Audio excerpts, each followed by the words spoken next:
ఈ రాష్ట్రానికి, ఈ రాష్ట్రంలో ఉన్న ప్రజలకి మంచి జరగాలంటే వాళ్ళ పిల్లలు బాగా చదువుకోవాలన్నా, లేదా వాళ్ళకి మంచి ఆరోగ్య సదుపాయాలు కావాలన్నా, వాళ్ళు మంచి వ్యవసాయం చేసుకోవాలన్నా, రేపొద్దున వాళ్ళ పిల్లలు ఉద్యోగాలు తెచ్చుకోవాలన్నా, ఇట్లా అన్ని రంగాల్లో కూడా ప్రజలకు చేదోడు వాదోడుగా ఉండి చేయబట్టుకుని నడిపించే ముఖ్యమంత్రి కావాలనుకున్నప్పుడు అది ఈరోజు మనకందరికీ కనిపిస్తుంది. కేవలం జగన్మోహన్ రెడ్డి గారు మాత్రమే ఈ రాష్ట్ర ప్రజల కోసం అభివృద్ధి. మన 5 ఏళ్లలో చూస్తే 17 మెడికల్ కాలేజ్ కావచ్చు, తర్వాత 15,000 పైన గ్రామ సచివాలయాలు కావచ్చు, 10,000 హెల్త్ క్లినిక్లు కావచ్చు, ఆర్బీకేలు కావచ్చు, పోర్ట్లు కావచ్చు, ఫిషింగ్ హార్బర్స్ కావచ్చు, ఇట్లా ప్రతిదీ కూడా ప్రతి దాంట్లో అభివృద్ధిని చేసి చూపించాడు జగనన్న.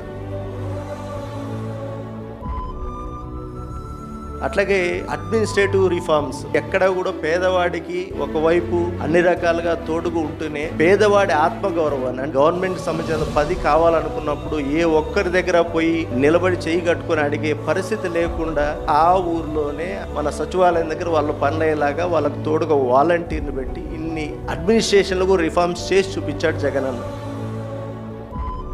స్కూల్స్ తీసుకుంటే నాడు నేడు ఈరోజు ఎంత మంచి స్కూల్స్ కనిపిస్తున్నాయి ఊర్లో. జగనన్న చేసిన ప్రతి దాన్ని డెలిబరేట్గా ఆయన పేరు కనిపించకూడదని పక్కన పెట్టి నాశనం చేసేస్తారు ఈ వ్యవస్థ. మరి ఇట్లాంటి పరిస్థితుల్లో ఆంధ్ర ప్రజల సంక్షేమం కోసమే కాకుండా ఈ రాష్ట్రం అభివృద్ధి బాటలో పోవాలన్నా అవన్నీ చేయగలిగేది కేవలం జగన్మోహన్ రెడ్డి గారు మాత్రమే. మనందరి లక్ష్యం ఒక్కటే, ఎలక్షన్లు ఎప్పుడు వచ్చినా జగనన్నను ముఖ్యమంత్రిని చేసుకోవాలి. చేసుకుంటేనే ఈ రాష్ట్రంలో ఉన్న ప్రజలకు మంచి జరుగుతుంది.